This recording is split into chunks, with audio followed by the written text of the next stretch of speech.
Mm-hmm. That path is you speak to a group that believes that equality will take something away from them.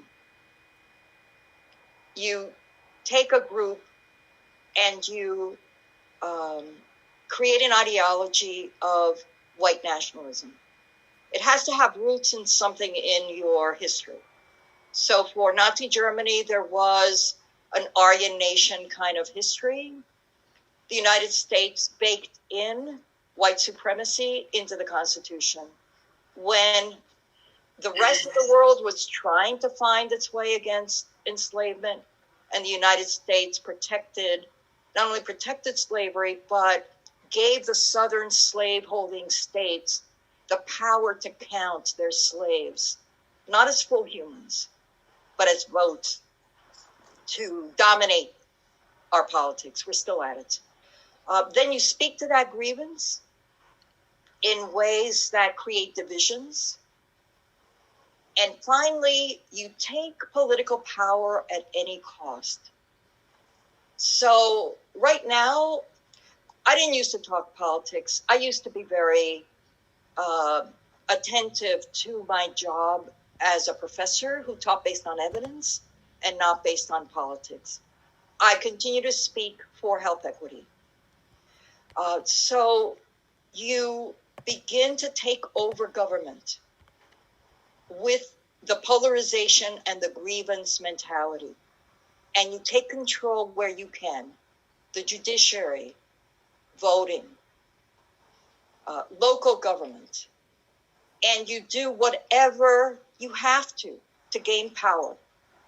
You say, we cannot let Barack Obama appoint a judge. That would be wrong. The people must elect. Then you now have Trump in the presidency, and all of a sudden you have a corrupt government that says, we must let the president select. So these are just small examples of how you twist a combination of grievance, how it is that people come to believe that if I have something, you have less. That has to be manipulated because abundance is like love. The more you give, the more you have. It's like faith. The more you give, the more you have. So you have to be carefully taught. So I was recently, before the pandemic, at a very beautiful event at Brandeis University. I don't often go to Jewish-focused events, but a beloved friend of one of my nieces had worked on a book. It was 2 books by documenters of their family history with the Holocaust. A young woman who took the memoirs of her grandmother, who was a Holocaust survivor, and a German descent woman.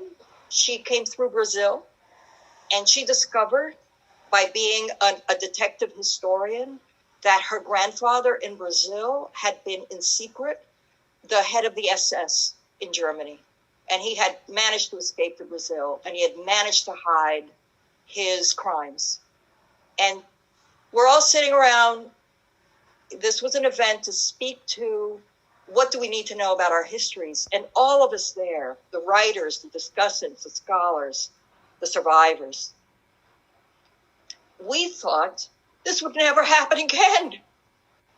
We thought we were never going to see fascism of the Nazi Germany sort ever again. We now have children on the border in cages. We have the criminalization of immigrants. We have a criminal who's a president and who's going down in flames. Don't think he's not. We have the Republican militias with armbands preparing to go to the polling booths. They are preparing for election suppression, for voter suppression. The minute a Republican majority had appointed most of the judges, they removed, I can't look at the chats. I have cognitive processing issues. The minute the Supreme Court was challenged to say, do we still have voter suppression in the United States? They said no with no evidence. And we now have the problem of having to go county by county, state by state, to address the manipulation of the vote. The only Republican strategy right now. And look, I didn't used to say Republican Democrat, but now that we have Nazis, we got to do it. I don't think Donald Trump's a Nazi. Okay, all right, great, Mary. This is not the debate I'd like to have. You asked me a question. Right. And let's have this offline, okay? I've got to be done with Mary. No, but I'm very glad to share the resources I have to understand. All right, so maybe he's not a Nazi. Maybe he's just a fraud and a criminal. Well, can I just say something, please? It's about the children at the border. Are you aware of how many children are trafficked into this country? Oh, Mary, of course I am. Because I think that's a really big human rights issue that no one speaks about. And so, Mary, you would like us to talk about trafficked children? All right. Let's do it some other time. Okay. Was there something? How am I doing, guys? I think Manny raised his hand, and